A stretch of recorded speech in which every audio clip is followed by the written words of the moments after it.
அஸ்ஸலாமு அலைக்கும் வரஹ்மத்துல்லாஹி வபரகாத்துஹு. கண்ணியத்திற்குரிய சகோதர சகோதரிகளே, நாம் இந்த உலகத்தில் வாழக்கூடிய காலமெல்லாம் நமக்கு ஏதாவது ஒன்று கிடைத்து அதனுடைய பலன் உடனடியாக நமக்கு கிடைக்க வேண்டும் என்பதில் பேராவல் கொள்கின்றோம். த இன்ஸ்டன்ட் ரிசல்ட் உடனே கிடைக்கணும் அப்படின்னு நினைக்கிறோம். சில விஷயங்கள் சற்று தாமதமாகத்தான் கிடைக்கும் என்றால் கூட அதில் உள்ளம் லேசாக சலிப்படைவதை பார்க்குறோம்னா இவ்வளோ நாள் ஆகுமா, ஒரு 2 நாளில் வந்துடாதா, ஒரு வாரத்தில் வந்துடாதா, ஒரு ஆண்டு காலம் இதற்காக காத்திருக்கணுமா அப்படின்னு சொல்லிட்டு மனித உள்ளம் விரைவாக தனக்கான பலன் கிடைக்க வேண்டும் என்று விரும்புகிறது. எல்லோருடைய உள்ளமும் அப்படி தான் இருக்கும். ஒரு விஷயம் ஒருத்தர் 10 நாளில் செஞ்சு தரேன்னு சொல்கிறார், அதே பொருளாதாரம் தான் செலவாகுது, ஆனால் 2 நாளில் செஞ்சு தரேன்னு ஒருத்தர் சொல்லிட்டார் அப்படின்னா அந்த 2 நாளில் செய்கிற விட்டு என்ன செய்வோம், போய் சீக்கிரமாக செஞ்சு கொடுத்துட்டார், இவர் கால விரயம் இல்லை, நமக்கு 10 நாள் காத்திருக்க வேண்டியதில்லைன்னு சொல்லிட்டு அந்த எந்த நபர் விரைவாக செய்து தருவேன் என்று சொல்கிறாரோ அவர்கிட்ட போய் அந்த பொருள் என்ன செய்கிறோம், அந்த பணியை கொடுத்து செய்ய சொல்கிறோம். இது மனிதனுடைய உள்ளம் அப்படி தான் விரும்புது. ஆனால் இந்த உலகத்தில் உள்ள விஷயங்கள் எல்லாம் அப்படி விரும்புகிற உள்ளம் நாளை மறுமை விஷயத்திலும் அல்லாஹ்வுடைய விஷயத்திலும் இந்த மார்க்க விஷயத்திலும் அது போன்ற விரும்புதா அப்படின்னா அப்போ என்ன, நமக்கு உள்ளத்தில் என்ன நேரம் வருது, இன்னும் கொஞ்சம் நயம் இருந்தால் தேவையில்லையே, இன்னும் கொஞ்சம் நாள் இருந்தால் பரவாயில்லையே அப்படிங்கிற எண்ணம் என்ன செய்யப்படுது, அதில் தோன்றுவதை பார்க்கிறோம். ஆனாலும் மனிதனுடைய வாழ்வு எவ்வாறு படைக்கப்பட்டிருக்கு என்று சொன்னால் எப்பொழுது வேணுமானாலும் மரணம் நிகழும்.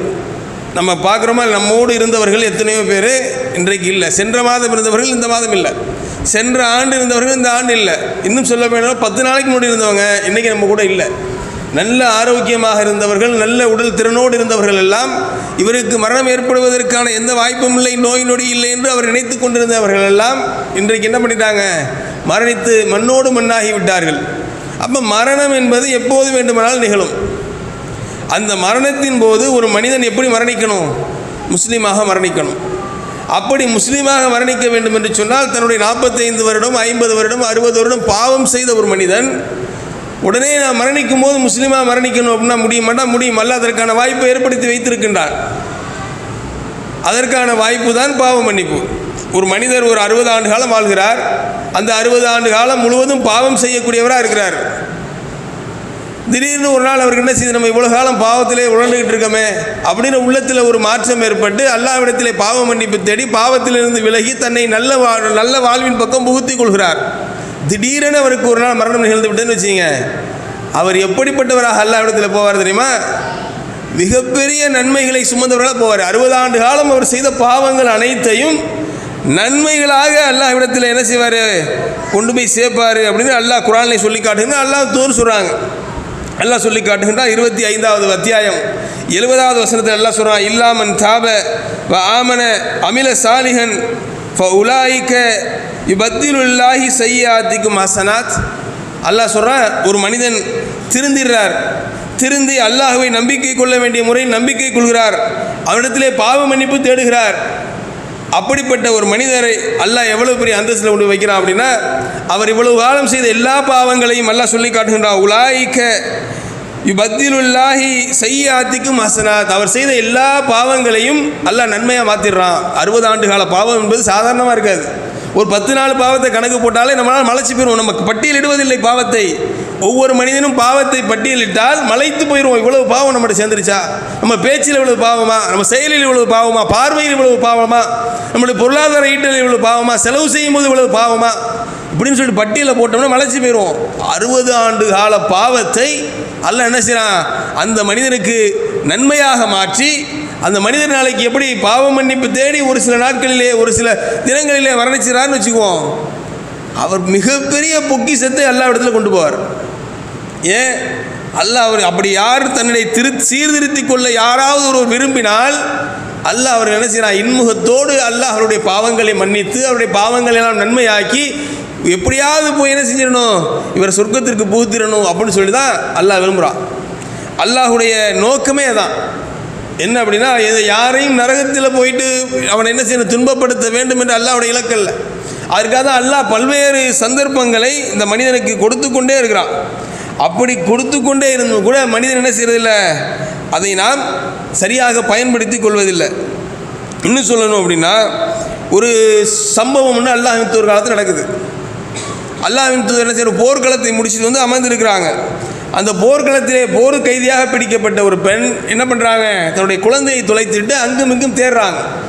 அப்படி தேடும்போது அந்த குழந்தையை கண்டெடுத்து அவர்கிட்ட கொடுக்கப்படுது.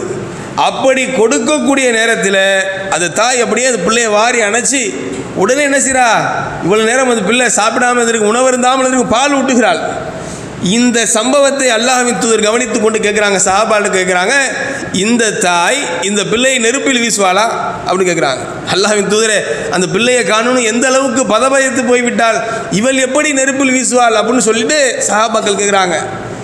அப்போ தான் அல்லாஹ்வின் தூதர் சொல்கிறாங்க, இப்படித்தான் அல்லாஹ் தன்னுடைய அடியார்களை நெருப்பில் வீச விரும்ப மாட்டான். ஏன் அப்படின்னா அல்லாஹ்வுடைய கருணை அப்படி.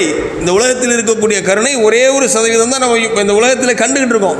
ரொம்ப இரக்கம் உள்ளவருங்க, எல்லா ஜீவராசிகளின் மீதும் இரக்கம் காட்டுவார். இவர் மனிதன் இல்லைங்க, விலங்குகள் மீதும் இரக்கம் காட்டுவார்.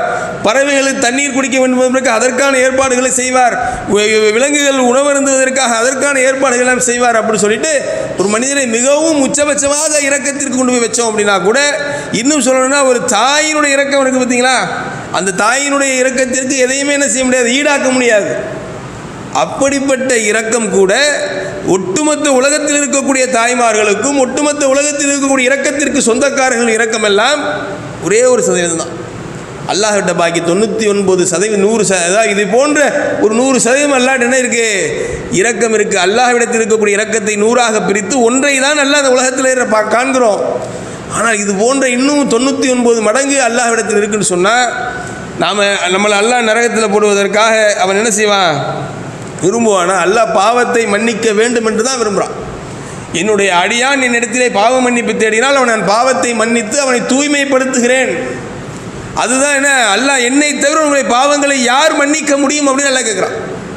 அப்போ நமக்கு இருக்கக்கூடிய வாய்ப்பு என்ன தெரியுமா, பாவ மன்னிப்பு என்பது தான். இன்றைய தினம் நான் மரணித்தால் கூட சொர்க்கத்தை அடைவதற்கான ஒரு இலகுவான வழி என்ன, பாவ மன்னிப்பு தான். எப்போது மரணிப்போன்னு தெரியுமா, எந்த நேரம் நமக்கான தவணை என்று தெரியுமா, தெரியாது. அப்போ எந்த நேரம் தவணை என்று தெரியாத நாம் எப்பொழுது வேண்டுமானாலும் நம்ம தவணை வரலாம் என்று நன்றாக உணர்ந்திருக்கக்கூடிய நாம் பாவ மன்னிப்பு தேடக்கூடிய விஷயத்தில் எப்படி இருக்கும், இவ்வளவு நாள் பாவத்தில் இருந்தால் கூட நமக்கு என்ன ஒரு எண்ணம் வருதுன்னா, நான் இவ்வளவு நாள் பாவத்தில் இருந்துட்டேனே, இன்றைக்கி புதுசாக போய் நான் போய் பாவ மன்னிப்பு தேடி அல்லாவை தொழுது வணங்கி அல்லான்னு சொல்லிட்டு இருந்தா இந்த ஊர் உலகம் என்ன நினைக்கும். அதான் நம்ம மிகப்பெரிய நமக்கு கேள்விக்குறி என்ன, இந்த உலகம் என்னை பற்றி என்ன நினைக்கும், இந்த ஊரார் என்ன நினைப்பார்கள், உறவினர்கள் என்ன நினைப்பார்கள் தான் நினைக்கிறோம். இவர்களை போல் அல்லாஹ் நினைக்க மாட்டான். தன்னிடத்திலே ஒரு மடியான் பாவ மன்னிப்பு தேட வருகிறான் என்று சொன்ன அவருடைய பாவத்தை எல்லா பாவத்தையும் அல்லாஹ் மன்னிப்பதாக சொல்லி காட்டுகின்றான். நம்முடைய உள்ளம் எப்படி இருக்குது அப்படின்னா, பாவத்தை தான் அதிகமாக விரும்பக்கூடியதாக இருக்குது. நான் சொல்ல அல்லாஹ்வே சொல்லி காட்டுகின்றான். அல்லாஹ் யூசுப் அலைஹிஸ்ஸலாம் வரலாறு சொல்லும்போது இதை சொல்கிறான். அல்லாஹ் உள்ளங்கள் அதிகமாக இன்ன நஃப்ஸ அம்மாரத்து பிஸ்ஸூய் எல்லாம் சொல்லி காட்டுகின்றான். உள்ளங்கள் இருக்கா இல்லையா, இந்த உள்ளம் அதிகமாக பாவங்களை தான் விரும்பக்கூடியதாக இருக்குது. அல்லாஹ் யாருக்கு அருள் புரிந்தானோ அவர்களை தவிர அதிகமான உள்ளங்களை பாவத்தின் பக்கம்தான் நாட்டம் கொண்டதாகவும் பாவத்தை விரும்பக்கூடியதாக தான் இருக்குது அல்லாஹ் சொல்கிறான். அப்போ அப்படி உள்ளம் இருக்கும்போது நம்ம பாவத்திலேருந்து தப்பிக்க வழி இருக்கா அப்படின்னா, அதிலிருந்து தப்பித்து அந்த பாவத்தின் பக்கம் செல்லாத அளவிற்கான எல்லா முயற்சிகளையும் செய்யணும். ஆனாலும் அதற்கு பின்பும் பாவம் நிகழ்ந்துச்சுன்னு சொன்னால் அல்லாட்ட பாவம் மன்னிப்பு தேடுறதை விட வேறு வழியே கிடையாது. அதனால தான் அல்லாஹ் சொல்கிறான், இந்த ரமலான் எப்படிப்பட்டது தெரியுமா, நரகத்திலேருந்து உங்களை பாதுகாக்கும். இதில் பாவம் மன்னிப்பு என்னது, யார் ஒரு மனிதர் ரமலானை அடைந்து அவர் பாவங்கள் மன்னிக்கப்படாமலே இந்த ரமலான் அவரை கடந்து செல்கிறதோ அவர் நாசமாக போட்டுன்னு சொல்கிறாங்களா இல்லையா. அப்போ காரணம் என்ன, பாவங்கள் மன்னிப்பதற்கு அல்லாஹ் தயாராக இருக்கிறான். ஒரு மனுஷன் பாவ மன்னிப்பு தேடுவதற்கு அவன் தயாராக இல்லை அப்படின்னா, படைத்த ரப்பு தயாராக இருக்கும்போது நான் படைக்கப்பட்ட அடிமை தயாராக இல்லை என்று சொன்னால் நாசமாக போட்டோம் அப்படின்னு தான் அல்லாஹ் வந்து சொல்கிறாங்க. அப்போ நாம் எப்படி இந்த உலக வாழ்க்கையிலே அல்லாஹ்விடத்திலே பாவ மன்னிப்பு தேடக்கூடியவராக இருக்கிறோமோ, அல்லாஹ் பாவங்களை மன்னிப்பதற்கு எல்லா வழிகளிலும் அல்லாஹ் தயாராக இருக்கிறான். இன்னும் சொல்லணும் அப்படின்னா, இந்த ரமலான் மாதத்தில் அல்லாஹ்வின் தூதர்கிட்ட ஆயிஷா போய் கேட்குறாங்க, அல்லாஹ்வின் தூதரே, நாங்கள் இறுதி பத்தை லைலத்துல் கத்ருடைய அந்த நாட்களை இரவை அடைந்தால் நாங்கள் என்ன சொல்லணும், ஏதாவது சொல்லித்தாங்க எங்களுக்கு பிரத்யேகமாக அப்படின்னு சொல்லும்போது அல்லாஹ்வின் சொல்கிறாங்க, ஒரு பிரார்த்தனை சொல்லி கொடுக்குறாங்க. அல்லாஹும்ம இன்னக அஃபுன் துஹிப்புல் அஃவ ஃபஅஃபு அன்னி, இறைவா நீ மன்னிக்கக்கூடியவன், மன்னிப்பை விரும்பக்கூடியவன், எங்களை நீ மன்னித்து விடு. எப்படிப்பட்ட பிரார்த்தனை பாருங்கள். அப்போ ஏன் காரணம் என்ன? அல்லாஹ் மன்னிப்பதற்கு தயாராக இருக்கிறான், மன்னிப்பு கேட்பதற்கு நாம் தான் தயாராக இல்லை என்பதை நன்றாக விளங்கிக் கொள்ள வேண்டும். அப்போ நாம் முதல்ல மன்னிப்பு தேடணும் அப்படின்னாலே முதல் பாயிண்ட் என்ன அப்படின்னா, நம்மகிட்ட பாவம் இருக்குங்கிறத விளங்கணும். நம்மகிட்ட என்ன நினச்சிட்டு இருக்கோம்? நம்ம தூய்மையான ஆத்மா அப்படின்னு நினச்சிட்டு இருக்கோம். நம்மகிட்ட எல்லாருடைய உள்ளத்திலும் பாவம் இருக்கத்தான் செய்யுது. அது அல்லாஹ்வே சொல்லி காட்டுகின்றான். ஃபலா தசக்கு அன்ஃபுசக்கும், உங்களை நீங்களே தூய்மையாக எண்ணிக்கொள்ளாதீர்கள், பாவமற்றவர்களை எண்ணிக்காதீங்க அப்படின்னு சொல்கிறான். அப்போ எல்லா மனிதரிடத்திலும் பாவம் இருக்குது. அல்லாஹ் இது இன்னும் சொல்லும்போது அந்த வசனத்தை சேர்த்து எப்படி சொல்கிறான்டா, உன்னைய பற்றி உன்னுடைய தாயின் கருவறையில் இருந்தியா இல்லையா, அப்போ எனக்கு தெரியும். உன்னை மண்ணில் தானே படைத்தேன், உன்னை படைப்பதற்கு முன்பாகவே உன்னை நீ எப்படிப்பட்டவன் என்பது நான் தெரியும், எனக்கு நல்லா தெரியும். நீ என்ன செய்யாத, உன்னை நீ தூயவனாக எண்ணிக்கொள்ளாதே, உன்னிடத்திருக்க பாவத்திற்காக இடத்துல பாவ மன்னிப்பு தேடு என்று அல்லாஹ் சொல்வதை பார்க்குறோம். ஆனாலும் நம்ம என்ன செய்யறதில்லை, பாவ மன்னிப்பு தேடுவதில்லை. பாவம் மற்றவர்களாக நம்ம நினச்சிட்டு இருக்கோம் நம்மளை. ஆனால் பாவ மன்னிப்பை தேடுவதில் அதிகம் ஆர்வம் கொண்டவர்களாக நாம் இருக்க வேண்டும் என்பதையும் விளங்கி கொள்ளணும். அது மாதிரியே இன்னொரு விஷயம் என்ன அப்படின்னா, அல்லாஹ் பாவத்தை மன்னிப்பானா? நான் கொஞ்சம் நெஞ்ச பாவமாக செஞ்சுருக்கேன், எவ்வளோ பாவங்கள், கணக்கிட முடியாத பாவங்கள் செஞ்சுருக்கிறேன், என்னை மன்னிப்பானா அப்படின்னா அல்லாஹ் சொல்கிறான், மன்னிப்பேன் அப்படின்னு சொல்கிறான். நாம் என்ன ஆரம்பத்தில் செய்து சொன்னோமா இல்லையா, இந்த ஊர் என்ன நினைக்கும், உலகம் என்ன நினைக்கும், அப்படியே நாம் அல்லாஹ்வையும் நினைக்கிறோம்.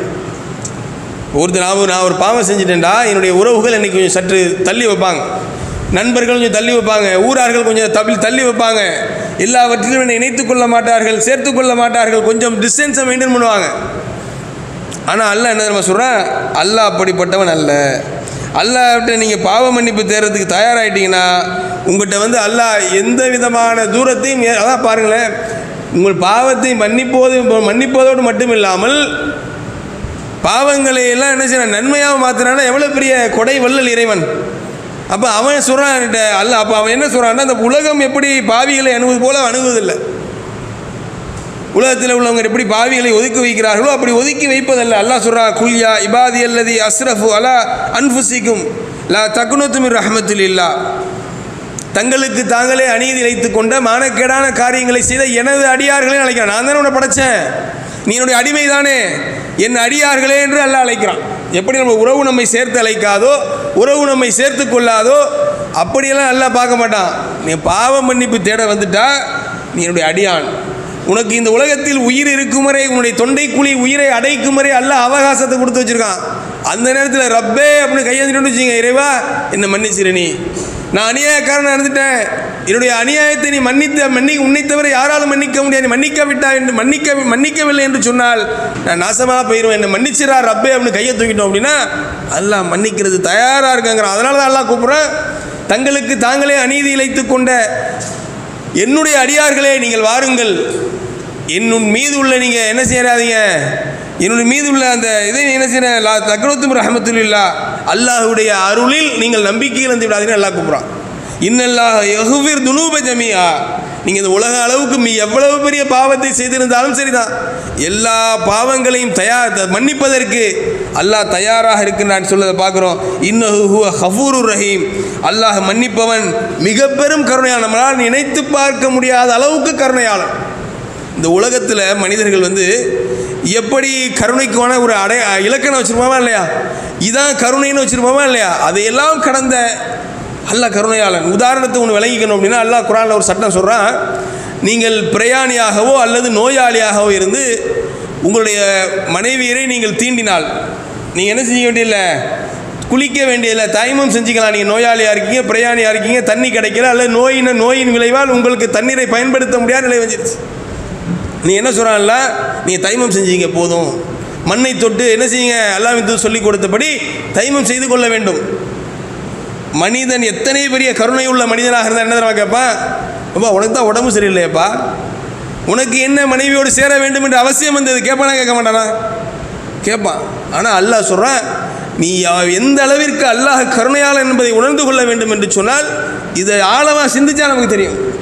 எப்படிப்பட்ட கருணையாலும் இந்த எல்லையிலிருந்து சிந்திக்க முடியாத இடத்திலிருந்து அல்லாஹ் சொல்கிறான், உனக்கு இப்படி ஒரு தேவையை நான் ஏற்படுத்தி வைத்திருக்கின்றேன், நோயாளியாக இருந்தாலும் பிரயாணியாக இருந்தாலும் இந்த தேவை உனக்கு தேவை என்று சொன்னால் நீ என்ன செய்யணும், அந்த தேவையை பூர்த்தி செய்து கொள்ள வேண்டும்.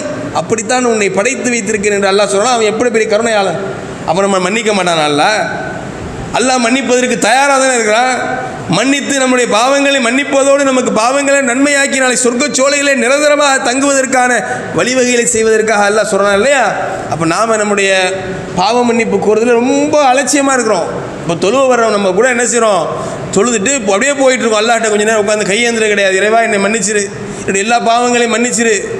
நாம் பாவிகளாக இருக்கக்கூடியவங்க. ஆனால் அல்லாஹ் ஒட்டுமொத்த உலகத்திற்கும் ரஹமத்துல் ஆலமீன் சொன்ன அல்லாஹ்வின் தூதர் என்ன செய்கிறாங்க, நான் ஒரு நாளைக்கு 100 முறைக்கு மேலே நினைச்சிறேன் பாவ மன்னிப்பு தேடுகிறேன் அப்படின்னு அல்லாஹ்வின் தூதர் சொல்கிறாங்க. ஆனால் இன்றைக்கி நம்மளோட இந்த பாவ மன்னிப்பு இல்லாமல் போச்சு. இந்த பாவ மன்னிப்புங்கிற சாதாரண விஷயம் இல்லை. கொஞ்ச நேரத்துக்கு முன்னாடி செஞ்ச பாவத்தை வரைக்கும் அல்லாஹ் என்ன செஞ்சிருவான், மன்னித்து விடுவான். அல்லாஹ்ட்ட தொழுவ வரமா இல்லையா, தொழுவை வரும்போது உடனே வந்தவுடனே தக்பீர் கட்டினோடனே பிரார்த்தனை செய்கிறோம். இறைவா எனக்கும் என்னுடைய பாவத்திற்கும் கிழக்கிற்கும் மேற்குக்கும் இடையே உள்ள தூரத்தை போல் நீ ஆக்கிரு. கிழக்குக்கும் மேற்கும் தூரத்தை நம்ம சொல்ல முடியுமா? கிழக்கு ஒரு பக்கம் போய்கொண்டே இருக்கும், மேற்கு ஒரு பக்கம் போய்கொண்டே இருக்கும். பாவத்தோடு என்னை நெருங்க விடவே செய்து விடாது என்ற பிரார்த்தனை அத்தனை இலக்கணத்தோடு அல்லாஹ்வின் தூதர் சொல்லிக் கொடுக்குறான். அந்த பிரார்த்தனை அல்லாஹ் சொல்லித்தரான். இந்த பிரார்த்தனையை ஒரு மனிதன் தொழுகையில் நிற்கும் போது செய்தான் என்று சொன்னால் அல்லாஹ் பாவத்தோடு அவனை சேர்ப்பானா? பாவத்திலிருந்து எத்தனை தூரம் ஆக்கி வைப்பான். இது யாருக்கு கிடைக்கும்? இது தொலை வரக்கூடியவங்க தான் கிடைக்கும். ஆனால் இன்றைக்கி நம்மகிட்ட இல்லை, பாவ மன்னிப்பும் இல்லை. இது போன்ற பாவ மன்னிப்புகளின் பிரார்த்தனை நாளை அல்லாஹ்ட்ட பிரார்த்தனை செய்யக்கூடிய அந்த வழிவகைகளுக்கு வழிவகுக்கக்கூடிய அந்த தொழுகை நம்மகிட்ட இல்லை. அத்தாயத்தில் உட்காந்து பிரார்த்திக்கிறோம், இறைவா நான் என்ன செஞ்சேன், அதிகமான அநியாயத்தை செய்து விட்டேன், உன்னைத்தனுடைய பாவங்களை யாரால் மன்னிக்க முடியாது, நீ மன்னிக்கக்கூடிய கருணையாளன் என்று ஒவ்வொரு அத்தியாயத்திலும் உட்கார்ந்து பிரார்த்தனை செய்கிறோமா இல்லையா? இப்படிப்பட்ட வாய்ப்புகள்லாம் யாருக்கு கிடைக்கும்? தொழுகையாளிக்கு கிடைக்கும். அப்போ பாவ மன்னிப்பு என்பது மிக பிரதானமான விஷயம். இந்த பாவ மன்னிப்பு தான் நம்ம என்ன செய்யும், சொர்க்கத்தில் நன்மை செய்து கூட நம்ம என்ன செய்ய முடியாது, நம்மளுடைய பாவத்தை ஈடுகட்ட முடியாது. உதாரணத்திற்கு நான் 100 பாவம் வச்சுருக்கேன், என்னால் 100 நன்மை செய்ய முடியும் அப்படின்னா முடியவே முடியாது. அந்த 100 நன்மையை நான் செய்வதற்குள்ளே இன்னொரு 100 பாவத்தை செஞ்சுருவேன். அப்போ பாவம் 200 ஆகும், நன்மை 100 ஆகும். அப்போ பாவ மன்னிப்பு தான் ஒரு மனிதனுக்கு இலகுவாக சொர்க்கத்தை அடையக்கூடிய வழி. அந்த இலகுவான வழியை நாம் என்ன செய்யணும், கையில் எடுக்காமல் அது குறித்து கவனம் எடுக்காமல் பாவ மன்னிப்பு கோரி விலகி இருக்கிறோம். நம்முடைய உள்ளம் நம்மளை என்ன செய்யுது, ஒரு திருப்திக்கு ஆளாக்கி வைத்திருக்கிறது. நான் 5 வேளை தொழுகிறேன், நான் குர்ஆனை ஓதுறேன், மார்க்க விஷயங்களெல்லாம் பேணி நடக்கிறேன் அப்படி என்று உள்ளம் தனக்குத்தானே என்ன செய்து ஒரு திருப்தியை ஏற்படுத்தி கொள்கிறது. அவையெல்லாம் அல்லாஹ்விடத்தில் அங்கீகரிக்கப்படும் என்ற அந்த உத்தரவாதமாக இருக்கா? இல்லை. ஆனால் செய்யக்கூடிய பாவங்கள் அனைத்தும் என்ன செய்யப்படுது, அல்லாஹ்வின் பதிவேட்டில் எழுதப்பட அல்லாஹ் தூக்கி போடுவான்.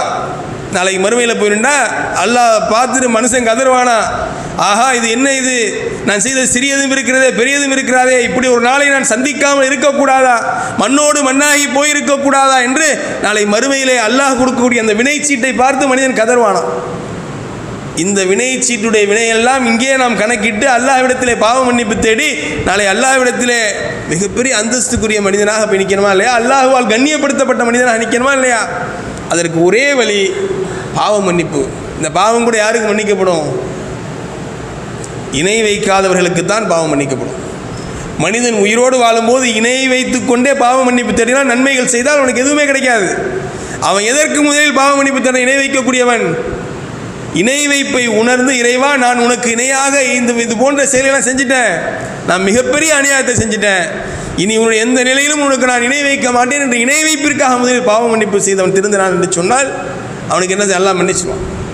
அப்போ எல்லா பாவங்களும் எல்லாம் சொல்கிறான், எனக்கு தங்களுக்கு தாங்களே அநீதி இழைத்து கொண்ட என்னுடைய அடியார்களே உங்களுடைய எல்லா பாவங்களையும் மன்னிப்பதற்கு நான் தயாராக இருக்கிறேன், நீங்கள் வாங்க அப்படின்னு கூப்பிட்றான். அல்லாவே என்ன சொல்கிறான் அப்படின்னா, குர்ஆனில் நாம் சொர்க்கம் யாருக்குன்னு நினச்சிக்கிட்டு இருக்கோம்? இந்த உலகத்தில் வாழ்ந்த காலமெல்லாம் சங்கையோடும் ஒழுங்கோடும் தன்னுடைய எல்லா விதமான காரியங்களையும் சீராக அமைத்து கொண்ட ஒரு மனிதன், அல்லாஹ்வை அஞ்சி வாழ்ந்த மனிதருக்கு சொர்க்கம்.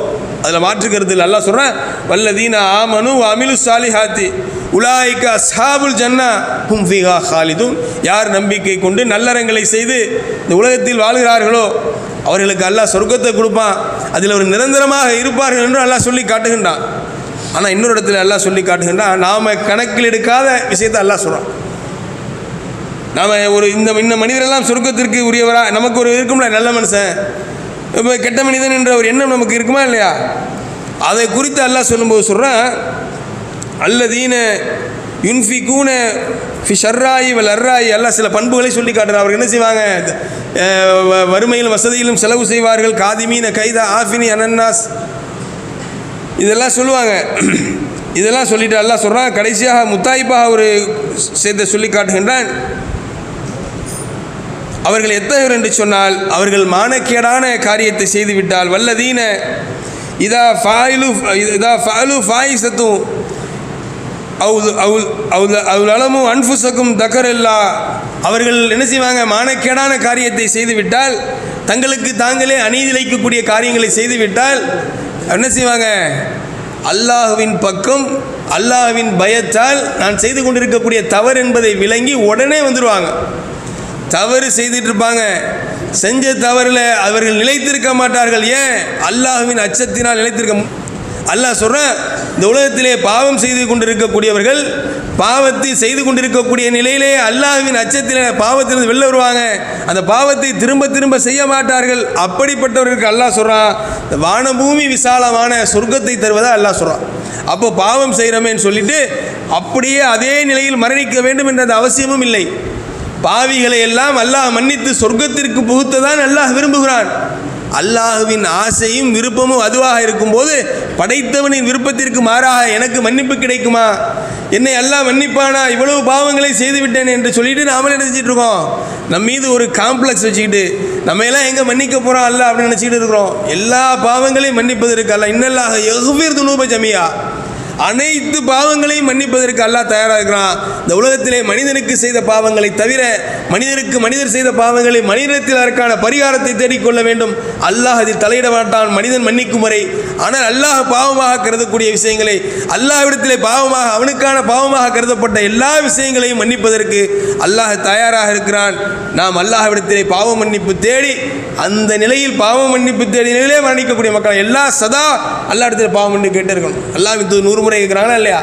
நாம் 1,00,000 முறை கேட்டாலும் தகுமது.